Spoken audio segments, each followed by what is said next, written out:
Thresholds of Thought. Wittgenstein in the Trenches.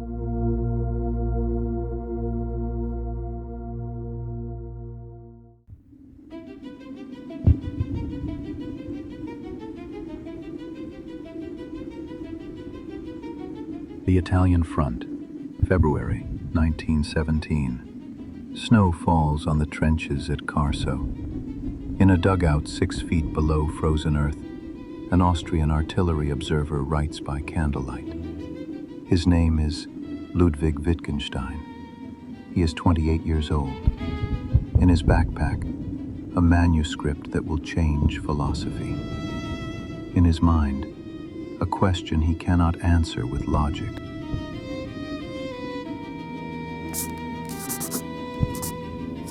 February 12th, 2300 hours. The proposition must show what it says. The structure of the proposition is the structure of the fact. Yes, that is correct. That must be correct. But Moser is dead. Hoffman is dead. The new recruit, I never learned his name, is dead. And there are no propositions for this. Russell wrote that logic is concerned with the real world, just as zoology is concerned with animals. Russell has never been in a trench. Russell does not know that there are facts for which we have no logical pictures. Or perhaps we have the pictures, but cannot share them. Yes, that is closer to the truth.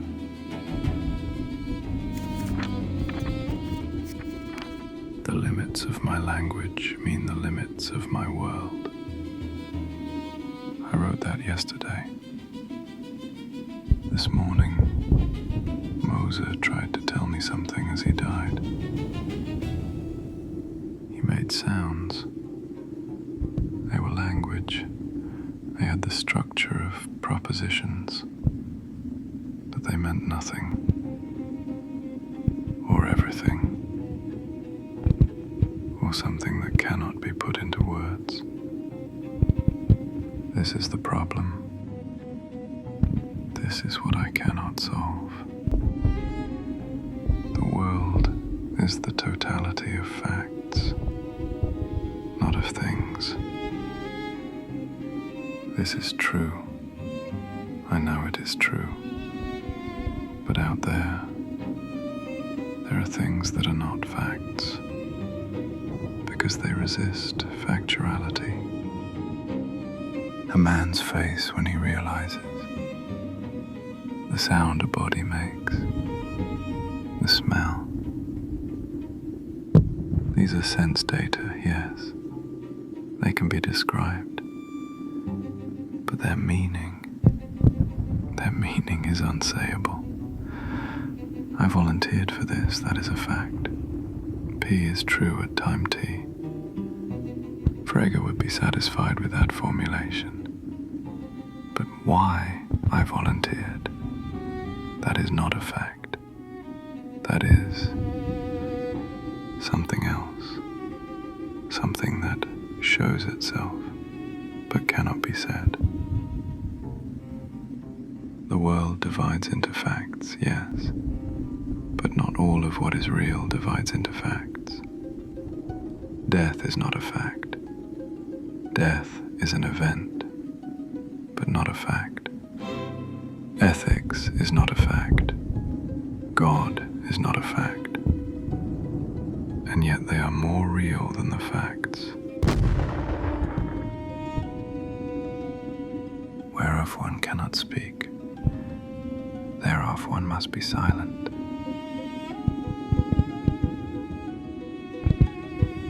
I will write this. I will make this the final proposition. But tonight I understand. This is not a triumph of logic. This is logic admitting defeat. This is me admitting defeat. I thought philosophy could give me clarity.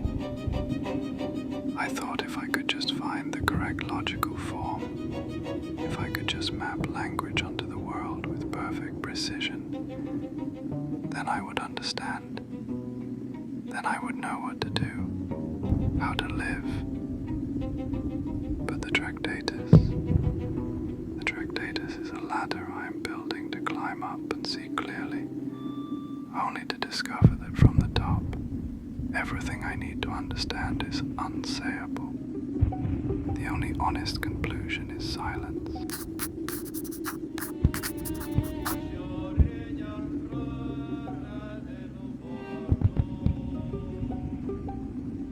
Let me be precise. There are things that cannot be put into words. They make themselves manifest. They are what is mystical. The mystical is not how the world is, but that it is. This morning, watching those men die, I felt the mystical. Not God, not heaven, just the fact that there is being rather than nothing. The astonishment that all this suffering, this chaos, this war, that it exists at all, that we exist at all. Facts can be described, but the mystical cannot be described. It can only be encountered, suffered, lived through. Do you know what I realized today, Russell? You will never read this, but I write to you anyway, because you are the only one who might understand. I realized that my entire philosophical project, this search for the essence of representation, for the logical structure of language, this is not separate from my life. It is my life. I came to war to test myself, to see if I could think clearly even in chaos, to see if logic could survive horror. And I have my answer now. Logic survives, but it survives by retreating, by drawing a limit and saying, beyond this I cannot go. Beyond this, there is only silence. There is no proposition that states the meaning of life. There is no logical picture of value. There is no fact that corresponds to I am afraid, or this is wrong, or I want this to end.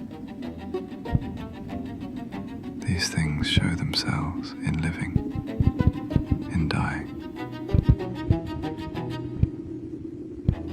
The solution to the problem of life is seen in the vanishing of the problem.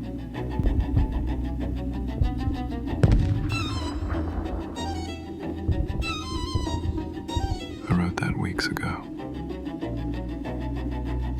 Tonight, I almost understand it. Almost. Moses said something in Russian as he died. I don't speak Russian. I will never know what he said. Perhaps it was a prayer. Perhaps it was his mother's name. Perhaps it was just sound, meaning nothing. And yet it meant everything. cannot be said. Tomorrow there will be another offensive. More men will die, and I will continue writing. I will finish this work. I will send it to Russell, to Frege, to anyone who might understand. And they will read it and think, ah, yes, a logical structure of language, very clever. But what they will not see, what cannot be shown in propositions, is that this book is also about this. This trench, this cold, these deaths, this silence between artillery shells when you can hear your own breath and remember that you are still alive and wonder why. The mystical is not how the world is, but that it is. Yes, I will keep that. That is all I can say. That and silence.